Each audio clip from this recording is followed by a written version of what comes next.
तो कैसे हैं आप लोग। आशा है आप सभी लोग अच्छे होंगे। अगले वीडियो में फिर मैं आ गया आप लोगों को दूसरा वीडियो लेकर। आज हम बात करेंगे धरती का जो गुरुत्वीय त्वरण है वो कितना होता है। ग्रेविटी ऑफ अर्थ के बारे में आज हम लोग बात करेंगे। तो ग्रेविटी ऑफ अर्थ क्या होती है इसके बारे में हम बात करते हैं। ग्रेविटी ऑफ अर्थ का मतलब होता है धरती जब किसी चीज़ को अपनी तरफ खींचती है तो वो धरती की ग्रेविटी होती है। यानी अगर कोई चीज़ जैसे न्यूटन साहब जब पेड़ के नीचे बैठे थे तो एप्पल नीचे ही गिरा एकदम, क्यों नहीं इधर उधर चला गया, तो धरती की ग्रेविटी की वजह से होता है। आपका काम होगा कि भारत का न्यूटन किसे कहा जाता है आप पता लगाइएगा, इनके बारे में पढ़िएगा, ठीक है। बहुत ही पुराने स्कॉलर थे भारत के। चलिए, तो जब कोई वस्तु मुक्त रूप से मतलब फ्री फॉल कर रही है, ऐसे मतलब कोई बल नहीं लगाया गया कि झटका ले मारकर आप ऊंचाई पे ऊंची बिल्डिंग से कुछ फेंक रहे हैं और किसी चीज़ को ऐसे जस्ट ऐसे हाथ से पकड़े हैं टपका दिया, तो ये जो टपकाने वाला है इसे हम फ्री फॉल बोलते हैं। अपने आप धीरे से मतलब फॉल करते हुए गिर रही है। और एक होता है कि आपने तेजी से पत्थर खींच के नीचे कोई कुत्ता था उसे मार दिया, ठीक है, तो यह फ्री फॉल नहीं है जब आपने उसे खींच कर मारा। फ्री फॉल का मतलब है कोई भी चीज स्थिर थी आपने उसे धीरे से टपका दिया, यानी कि प्रारंभिक वेग उसका जो था स्टार्टिंग यानी बिगिनिंग वेग वेलोसिटी उसकी जीरो थी, जीरो से उसकी स्पीड वेलोसिटी शुरू होती है। ऐसी वस्तु को फ्री फॉल कहेंगे कि यह फ्री फॉल कर रही है। तो जब किसी ऊंचाई से मुक्त रूप से धरती की तरफ गिर रही होती है कोई वस्तु, तो वस्तु के वेग में प्रति सेकेंड वृद्धि होती है, हर सेकेंड में वृद्धि होती है। यानी एक सेकेंड में उसके अंदर जो वृद्धि होगी 9.8 मीटर प्रति सेकेंड बढ़ जाएगा। यानी पहले हम 9.8 को अगर हम सुविधा के लिए 10 मान लेते हैं तो हम आगे कैलकुलेट करके आपको बताएंगे। पहले सेकेंड में उसकी जो स्पीड थी 10 मीटर प्रति सेकेंड थी, दूसरा सेकेंड पहुंचते ही उसकी स्पीड 20 मीटर प्रति सेकेंड हो गई, तीसरे सेकेंड में जाते ही तीसरा सेकेंड कवर करते ही उसकी स्पीड 30 मीटर प्रति सेकेंड हो गई। हर सेकेंड में उसके स्पीड में 10-10 मीटर प्रति सेकेंड की वृद्धि होती जा रही है। यह वृद्धि क्यों होती है? यह वृद्धि होती है धरती के गुरुत्वीय त्वरण के कारण। और धरती का गुरुत्वीय त्वरण यानी कि acceleration due to the gravity of earth की वजह से ऑब्जेक्ट की वेलोसिटी में पर सेकेंड चेंजेस होता है, पर सेकेंड वृद्धि होती है। इसे ही हम गुरुत्वीय त्वरण बोलते हैं। गुरुत्वीय त्वरण का मतलब होता है धरती की तरफ फ्री फॉल करती हुई वस्तु में प्रति सेकेंड जो उसके वेलोसिटी में वृद्धि होती है। तो धरती पर जब कोई वस्तु गिरती है तो उसकी वेलोसिटी में प्रति सेकेंड जो चेंज होता है वह 9.8 मीटर प्रति सेकेंड स्क्वायर होता है। यानी कि वेग परिवर्तन की दर, चेंज रेट ऑफ वेलोसिटी जो होती है 9.8 मीटर प्रति सेकेंड स्क्वायर। एक्सेलरेशन का आपको पता है कि उसका यूनिट मीटर पर सेकेंड स्क्वायर होता है। तो जी की वैल्यू जो हो जाती है 9.8 मीटर पर सेकेंड स्क्वायर, ठीक है। आप पहले भी पढ़ चुके हैं F is equal to m into a, यानी कि द्रव्यमान और उसके ऊपर लगाया गया त्वरण ही उस त्वरण का गुणनफल जो होता है वह बल के बराबर होता है, ठीक है। तो द्रव्यमान गुणे त्वरण बराबर बल होता है, आपको पता है। धरती किसी भी चीज को एक अट्रैक्शन के फोर्स से अपनी तरफ खींचती है यानी बल लगाती है, और ऑब्जेक्ट भी उसके विरोध में प्रतिक्रिया में एक बल लगाता है। इसी वजह से वस्तु के अंदर भार होता है। हम जो अपना भार महसूस कर रहे हैं, वेट महसूस करते हैं, वह धरती हमें अपनी तरफ खींचती है, तो हम उसके प्रतिक्रिया में जो बल लगाते हैं वही होता है हमारा भार। तो यानी कि अगर मेरा द्रव्यमान m kg है तो एक्चुअल में मेरा जो भार होगा वह, अगर मेरा द्रव्यमान m kg है तो मेरा भार m इंटू जी हो जाएगा। यानी कि m इंटू जी जो होगा यह मेरा भार हो जाएगा, ठीक है। तो अगर मैं यहां पे न्यूटन के नियम से जी की वैल्यू को प्राप्त करने की कोशिश करूं तो मैं कहूंगा धरती पर वस्तु का भार जो होता है m इंटू जी होता है, जो वस्तु का द्रव्यमान और जी के साथ मल्टीप्लाई यहां से हम उठाकर देखेंगे, क्योंकि भार जो होता है एक तरह का प्रतिक्रिया बल होता है, यानी कि रिएक्शन फोर्स होता है, ठीक है। तो धरती की सतह पर हमने एक m kg का एक कोई ऑब्जेक्ट रख दिया है, और धरती जो ये है, धरती पूरी ये है, धरती का पूरा द्रव्यमान m ही हो जाएगा, मास ऑफ अर्थ हो जाएगा, और धरती की जो रेडियस है वो रेडियस ऑफ अर्थ हो जाएगी, रेडियस आर ई हो गई, ठीक है, आर ई हो गया रेडियस ऑफ अर्थ। और यह कोई ऑब्जेक्ट है m, ठीक है। तो धरती और एक ऑब्जेक्ट m है, तो न्यूटन का नियम क्या कहता है? F is equal to capital G m1 m2 upon r square से हम बल लगाएंगे। तो धरती की सतह पर कोई वस्तु रखी है तो दोनों के बीच में कितना बल लग रहा है, तो वस्तु के भार के बराबर ही बल लग रहा होगा उसके ऊपर, ठीक है। वस्तु के भार के बराबर बल लगेगा, वह भार कितना हो जाएगा?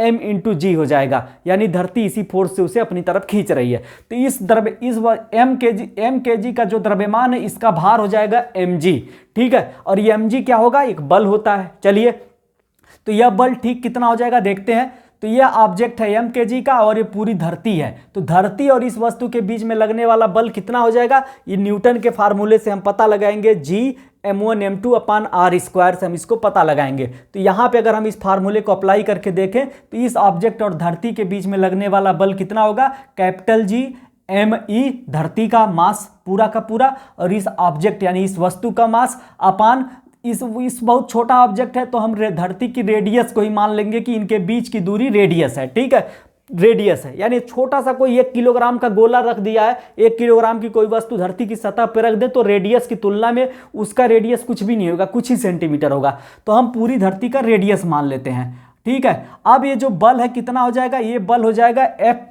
वस्तु का द्रव्यमान और G, ये जो दोनों के बीच में बल लग रहा है कितना है, M इंटू G, इसके ऊपर फोर्स लगेगा। तो F की जगह हमने mg कर दिया, G me यानी मास ऑफ अर्थ यानी धरती का द्रव्यमान गुणे वस्तु का द्रव्यमान अपान re स्क्वायर, m से m कट गया, G is equal to capital G me upon re square हमको मिला, ठीक है। यहां से हमको यह शिक्षा मिलती है, यह ज्ञान प्राप्त होता है कि G की वैल्यू जो होती है, G की किसी वस्तु के ऊपर जो गुरुत्वीय त्वरण लगता है उस वस्तु के द्रव्यमान के ऊपर G का मान निर्भर नहीं करता है। इसका मतलब है कि समान ऊंचाई से अगर कोई भारी वस्तु गिराई जाए जिसका द्रव्यमान 100 kg है और कोई वस्तु जो है 1 किलोग्राम की वस्तु हो, कोई 1000 किलोग्राम की वस्तु हो, दोनों को अगर हम समान ऊंचाई से फ्री फॉल करते हुए ऐसे गिरा दें तो दोनों धरती पर साथ साथ पहुंचेंगी, क्योंकि G दोनों के ऊपर बराबर लगेगा। G डजंट डिपेंड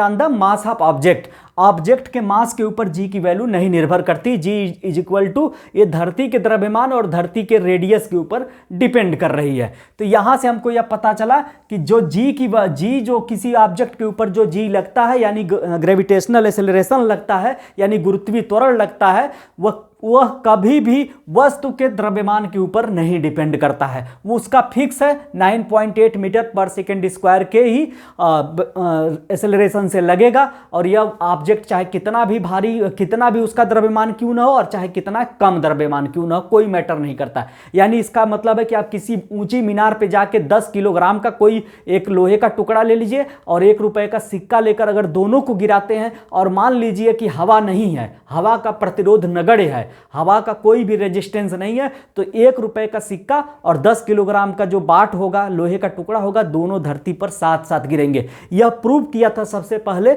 गैलीलियो ने ही सबसे पहले इसको प्रूव किया था। पीसा की मीनार से उन्होंने जाके गिराया था एक छोटा सा सिक्का और एक बड़ा सा लोहे का टुकड़ा और दोनों करीब करीब साथ पहुंचे थे, ठीक है। तो यह हो गया आपका G जो होता है डिपेंड करता है धरती के मास पर और धरती के रेडियस के ऊपर निर्भर करता है। तो यहां पे हमको ये मिल गया, तो हमने कह दिया कि समान ऊंचाई से मुक्त रूप से गिरती हुई यानी फ्री फॉल करती हुई अलग अलग द्रव्यमान की दो वस्तुएं एक साथ गिरेंगे यदि हवाओं का प्रतिरोध हम नगण्य कर लें, ठीक है। यानी कि जो पैराशूट से आदमी आराम से उतरता है वो हवा का प्रतिरोध उनको ऊपर किए रहता है, इसी वजह से वो आराम से उतरते हैं क्योंकि हवा का प्रतिरोध उनको ऊपर की तरफ धकेलता है। लेकिन अगर हवा ही ना हो तो पैराशूट लेकर भी आदमी उतने ही वेग से नीचे गिरेगा जितना विदाउट पैराशूट आकर नीचे गिरेगा, दोनों साथ साथ गिरेंगे अगर हवा ना हो तो। वो तो पैराशूट हवा के प्रतिरोध की वजह से तैरता रहता है, आदमी आराम से उतर जाता है, ठीक है।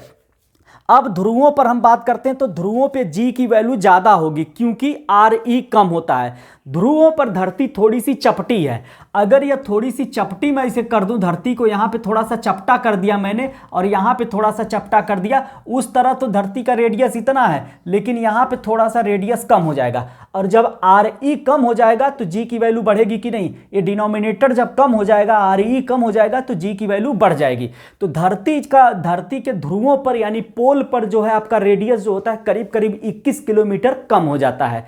6400 किलोमीटर के आसपास हमारा रेडियस है, उसमें से 21-22 किलोमीटर के आसपास 21 किलोमीटर आप कह सकते हैं 21 किलोमीटर कम हो जाता है। तो Re जो है यहाँ पे रेडियस यहाँ पे यानी कि -21 हो जाएगा, ये -21 हो जाएगा। ये हो गया, थोड़ा सा रेडियस कम हो जाएगा तो जी की वैल्यू ध्रुवों पर बढ़ जाएगी। ठीक है, जी की वैल्यू ध्रुवों पर बढ़ जाएगी। लेकिन अगर मैं कहूं कि इक्वेटर पे कितना होगा, तो इक्वेटर पे धरती का जो बीचों बीच है यहां पे रेडियस सर्वाधिक होती है। तो रेडियस जो होता है इक्वेटर पे बहुत सबसे ज्यादा होता है। तो जब इक्वेटर पे रेडियस ज्यादा है तो इसका मतलब है वहां पे जी की वैल्यू, अब रेडियस ज्यादा होगा तो जी की वैल्यू कम हो जाएगी, रेडियस अगर कम हुआ तो जी की वैल्यू बढ़ जाएगी। तो पोल चपटे हैं वहां पे जी ज्यादा हो जाएगा, और इक्वेटर पे रेडियस मैक्सिमम होता है, इस वजह से इक्वेटर पे क्या होगा, इक्वेटर पे जो होता है जी की वैल्यू कम आकी जाएगी। इसके अलावा धरती जब गोल गोल घूमती है, तो जब गोल गोल धरती अपने अपने एक्सिस पे जो रिवॉल्व कर रही है, रिवोल्यूशन कर रही है, घूर्णन कर रही है, इसकी वजह से एक अपकेंद्री बल भी बाहर की तरफ लगता है। तो वहां पे हमको लगेगा कि कुछ हमें बाहर की तरफ फेंक रहा है, जिससे हमको वहां पे जी कम फील होता है। चलिए, यह हो गया यहां तक। अगर हम ऊंचाई पर जाएंगे तो ऊंचाई पे जाएंगे, मान लीजिए यह धरती है, मैं इसको मिटा देता हूं, इसको मैं यहां से मिटा देता हूं, अब इसकी जरूरत नहीं है। ये धरती है, धरती से यहां पे ऑब्जेक्ट था तो आर ई था, ठीक है, और ऊंचाई पे जाएंगे तो यह एच बढ़ जाएगा, तो आर ई प्लस एच हो जाएगा। आर ई प्लस एच जब हो जाएगा तो यह आर ई प्लस एच का स्क्वायर हो जाएगा। इसका मतलब यह है कि आर ई जो है यहाँ पे बढ़ गया, जब ये बढ़ेगा तो जी की वैल्यू घट जाएगी, यानी ऊंचाई पर जाने पर जी कम हो जाएगा। और दूसरी कंडीशन है कि जब आर ई इतना था तो यहाँ पे आर ई इतना था, लेकिन धरती के बीच में हमने एक सुरंग खोदा और ऑब्जेक्ट को और नीचे ले आ दिए, यहाँ पे आ गया ऑब्जेक्ट, अब आर ई जो है एकदम घट गया, आर ई इतना रह गया, पहले रेडियस ऑफ अर्थ इतना था, अब इतना रह गया, आर ई कम हो गया। इसका मतलब आर ई कम होता जी बढ़ना चाहिए, आर ई यानी रेडियस ऑफ अर्थ कम हो गया तो जी बढ़ना चाहिए, लेकिन जी नहीं बढ़ेगा, क्योंकि अब ये ऑब्जेक्ट का मास देखिए, तो ऑब्जेक्ट तो एम के जी का है, लेकिन धरती का जो एम ई था वो तो घट गया ना, जब रेडियस कम कर दिया हमने तो धरती का एम ई तो इतना बच गया, अब धरती इतनी ही बची। तो यहाँ पे रेडियस जितना कम हुआ है उसकी तुलना में धरती का मास बहुत ज़्यादा कम हो गया है। तो इसका मतलब है decreasing rate of the mass of earth बहुत हाई है in the compare to the decrease rate of radius. Radius जितना डिक्रीज हुआ है उसकी तुलना में मास और बहुत ज़्यादा कम हो गया है। तो एम ई बहुत ज़्यादा कम हो गया, तो रेडियस का कम होना अब मैटर नहीं करेगा, जी की वैल्यू और ज़्यादा घट जाएगी। तो रेडियस का आमतौर पे अगर रेडियस कम होगा तो जी बढ़ता है, लेकिन यहाँ रेडियस कम हुआ लेकिन एम ई भी कम हो गया, ये भी बहुत ज़्यादा कम हो गया, और ये इसकी तुलना में एम ई बहुत ज़्यादा हो गया, यानी मास ऑफ अर्थ बहुत ज़्यादा कम हो गया है। तो ए भी कम हो गया, ए भी कम हो गया, इसलिए जी की वैल्यू धरती के अंदर अगर हम सुरंग खोद कर अंदर जाएं, डेप्थ में जाएं, तो जी की वैल्यू जो है वो घट जाएगी। जबकि यहां पे रेडियस भी कम हो रहा है लेकिन धरती का मास और ज्यादा कम हो गया, इतना ही बड़ा मास रह गया, जबकि पहले इतना ज्यादा था। समझ गए होंगे बात को। तो 4-5 कंडीशन बनती है जो जी की वैल्यू को प्रभावित करती है। पहली है कि पोल पर अगर जाएंगे तो पोल पे जो होता है जी की वैल्यू घट जाएगी, इक्वेटर पे पोल पे जी की वैल्यू बढ़ेगी क्योंकि आर ई जो है वहां पे घट जाता है क्योंकि धरती चपटी है। इक्वेटर पे जी की वैल्यू घट जाती है, ठीक है। सो हाइट पे जब जाएंगे, हाई अल्टीट्यूड पे, ऊंचाई पर जाएंगे, ऊंचाई पे जी की वैल्यू घटेगी, और जब टनल खोद के धरती के अंदर जाएंगे तो भी जी की वैल्यू घट जाएगी। इतने कंडीशन है, सब में जी की वैल्यू घट रही है, सिर्फ पोल पे जाएंगे तो जी की वैल्यू बढ़ेगी। इसके अलावा अभी हम चंद्रमा पे भी जी की वैल्यू का क्या होता है इसके बारे में बात करेंगे अगले वीडियो में। तो आज के लिए इतना काफी है। Thank you.